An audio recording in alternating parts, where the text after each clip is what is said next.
Moving on to special triangles. So this is a skill that we are going to need as we move further into the unit, talking about finding exact values of trig ratios. So the last example, when we, for example, tan of 32, you can't find the exact value of that trig ratio, but you can find exact values of trig ratios that have reference angles of 30, 45, and 60 degrees.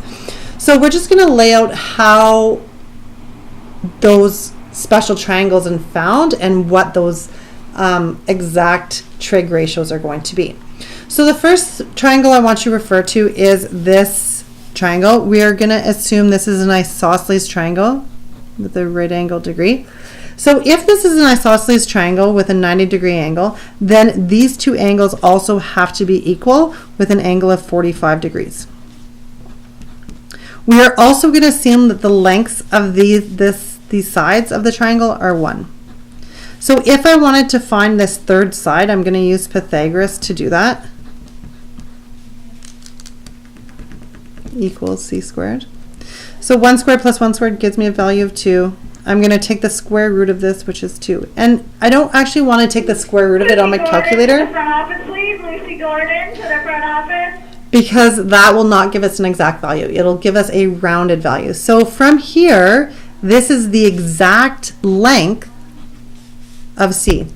So now if I wanted to find my trig ratios of these 45-degree angles, let's say sine of 45 degrees, doesn't matter which angle I'm referring to. Let's say we're referring to this angle. This would be the opposite, adjacent, hypotenuse. So the sine of 45 degrees would be 1 over root 2. That is the exact value of that trig ratio. Cos of 45 degrees would be the same thing. The adjacent is 1, the hypotenuse is root 2. And tangent of 45 would give me opposite, which is 1, divided by 1, which is 1. Okay, so if I wanted to check these on my calculator, sine of 45 would give me the decimal value of this.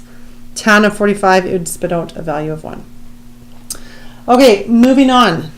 We are going to move on to this triangle. Imagine we are starting with an equilateral triangle here, where each of these sides are 2.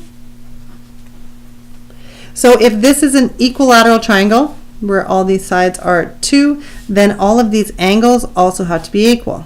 So 180 degrees are in a triangle, divided by 3 means each of these angles would have to be 60 degrees. So imagine us now taking away this triangle. This angle would be cut in half, so this is a 30-degree angle. This length would be cut in half, so now this length is now 1. And what this creates is now a right angle scaling triangle with angles 30, 60, and 90.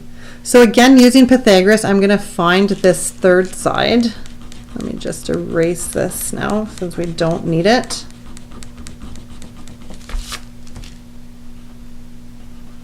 We're going to find this third side by again using Pythagoras, but here because we know our hypotenuse, we're going to do some subtraction. So we're going to go 2 squared minus 1 squared is equal to c squared. 4 minus 1 gives me a value of 3. I'm going to take the square root of that to give me my exact value. So this third length is root 3. So now I can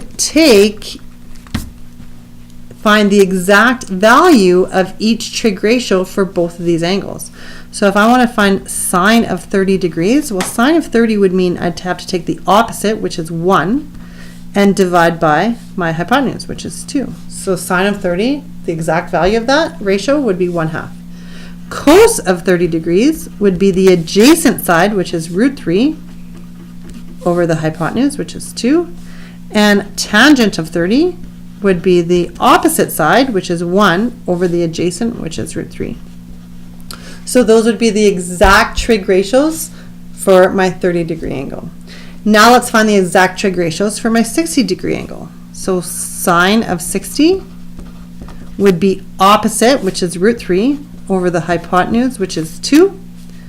Cos of 60 would be adjacent, which is 1, over hypotenuse, so 1/2. And then tangent of 60 would be the opposite, root 3 over 1, which is simply just root 3. Okay. And so this gives you the exact trig ratios for these reference angles 30, 45, and 60 degrees.